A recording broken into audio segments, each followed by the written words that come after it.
Chapter 10. The Invisible Man Loses His Temper. While these things were going on in the parlour, and while Mr. Huckster was watching Mr. Marvel as he leaned smoking his pipe against the gate, Mr. Hall and Teddy Henfrey stood talking nearby. Suddenly there came a loud knock on the door of the parlour, a cry, and then silence. "Hello?" said Teddy Henfrey. "Hello?" from the bar. Mr. Hall and Teddy looked at the door. "Something's wrong," said Hall. For a long time they listened. Strange noises were coming from behind the closed door, as if something was falling about. Then a sharp cry, "No! No, you don't!" Then silence. "What's that?" exclaimed Henfrey in a low voice. "Is everything all right there?" called Hall. "Quite right," came Mr. Bunting's voice. "Quite. Don't come in." They stood listening. "I can't," they heard Mr. Bunting say. "I tell you, sir, I will not." "Who's that speaking now?" asked Henfrey. "Mr. Cuss, I suppose," said Hall. "Can you hear anything?" Silence. "Someone is throwing the table around," said Hall. Mrs. Hall appeared behind the bar. When they told her, she would not believe anything strange was happening. Perhaps they were moving the chairs and table. "Didn't I hear the window?" said Henfrey. "What window?" asked Mrs. Hall. "The parlour window," said Henfrey. Everyone stood listening. Mrs. Hall, looking straight in front of her, saw, without seeing, the bright shape of the inn door, the white road, and Huckster's shop front shining in the June sun. Suddenly, Huckster's door opened, and Huckster appeared, his eyes staring with excitement, his arms waving in the air. "Stop, thief!" cried Huckster, and he ran towards the yard gates and disappeared. At the same time, a noise came from the parlour, and there was the sound of windows being closed. Hall, Henfrey, and everyone in the bar rushed out into the street. They saw someone run round the corner towards the hill road, and Mr. Huckster jump into the air and fall on his face and shoulder. Hall and two workmen ran down the street and saw Mr. Marvel disappearing past the church wall. But Hall had hardly run 12 yards when he gave a loud shout and fell on his side, pulling one of the workmen with him. The second workman came up, and he too was knocked down. Then came the rush of the village crowd. The first man was surprised to see Huckster and Hall on the ground.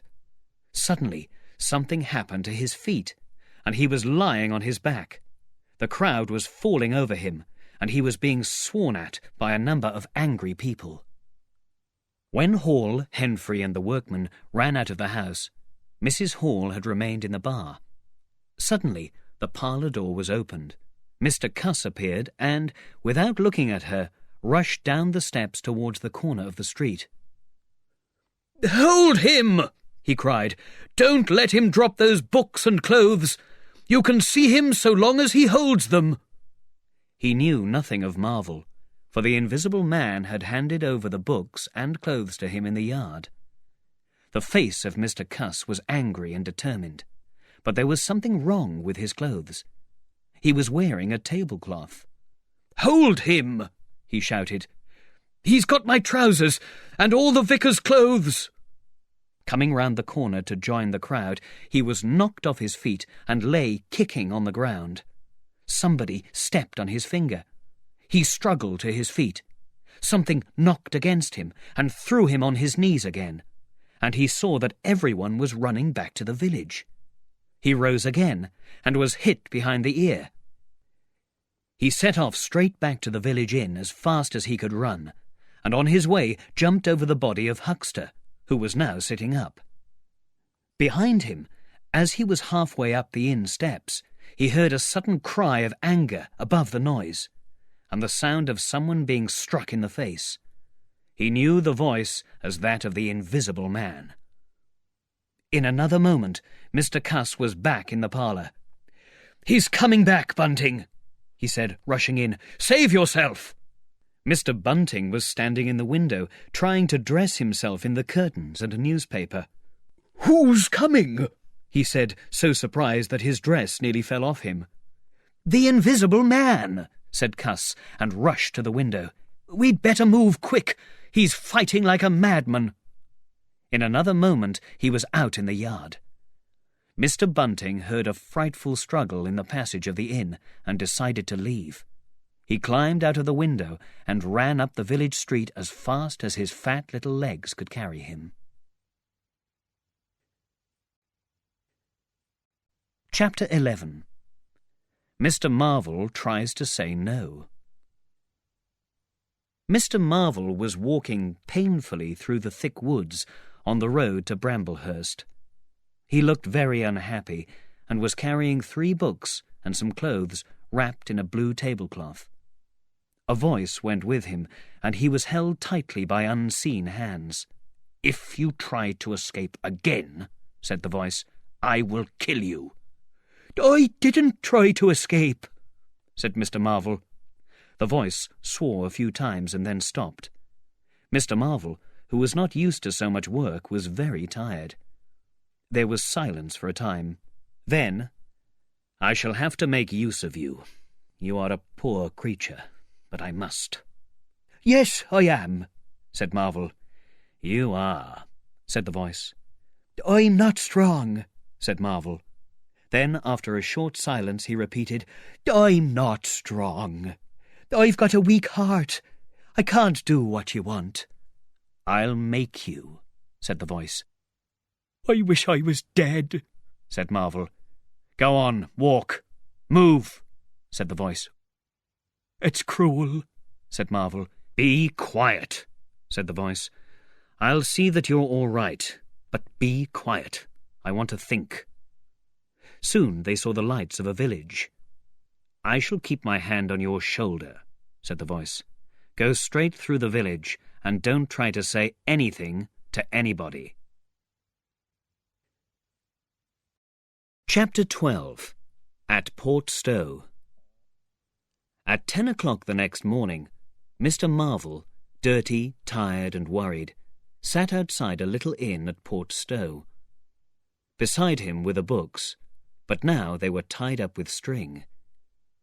He had left the clothes in the woods, beyond Bramblehurst. Mr. Marvel sat on a wooden seat and, although no one took any notice of him, he seemed excited. When he had been sitting for nearly an hour, an old sailor, with a newspaper in his hand, came out of the inn and sat down beside him. "Pleasant day," said the sailor. Mr. Marvel looked around him with eyes that were full of terror. "Very," he replied. The sailor looked around him as if he had nothing to do, and then at Mr. Marvel's dusty clothes and the books beside him.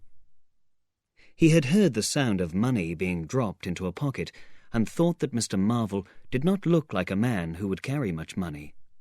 "Books," he said suddenly.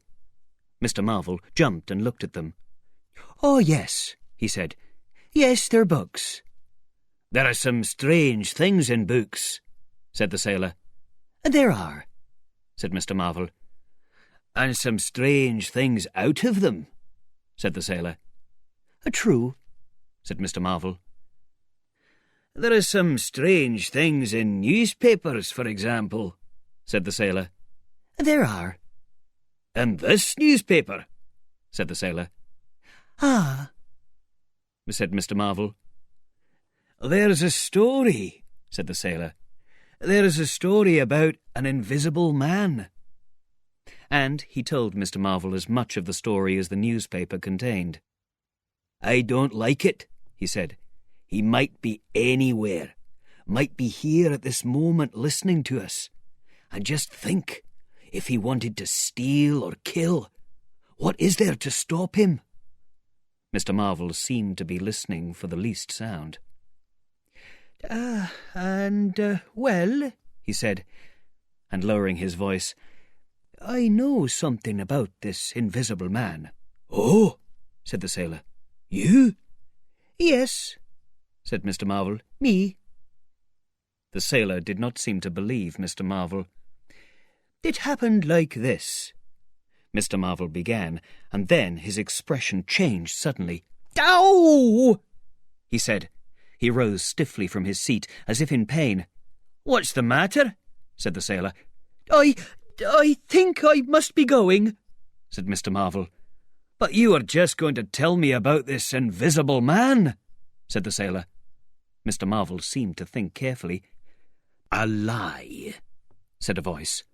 It's a lie, said Mr. Marvel. But it's in the paper, said the sailor. Yes, said Mr. Marvel loudly, but it's a lie. I know the man who started it. There isn't any invisible man at all. But this paper, do you mean to say— Not a word of truth in it, said Mr. Marvel firmly. The sailor stared, the paper in his hand. Mr. Marvel turned round. Wait a bit, said the sailor, rising and speaking slowly. Do you mean to say— I do, said Mr. Marvel. Then why did you let me go on and tell you all this, then? What do you mean by letting a man make a fool of himself like that for, eh?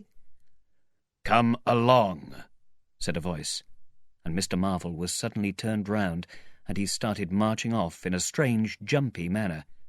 Silly devil, said the sailor, legs wide apart, watching the little man go. I'll show you, you silly fool. It's here, in the paper. And there was another strange thing he was soon to hear about that happened quite close to him. And that was a handful of money, travelling by itself by the wall. A sailor friend had seen this strange sight that very morning. He had tried to take the money and had been knocked down by an unseen hand, and when he had got to his feet, the money had disappeared. The story of the flying money was true, and all round that neighbourhood, even from the bank, from shops and inns, money had quietly walked away, and it had found its way into Mr. Marvel's pocket. So the sailor had heard.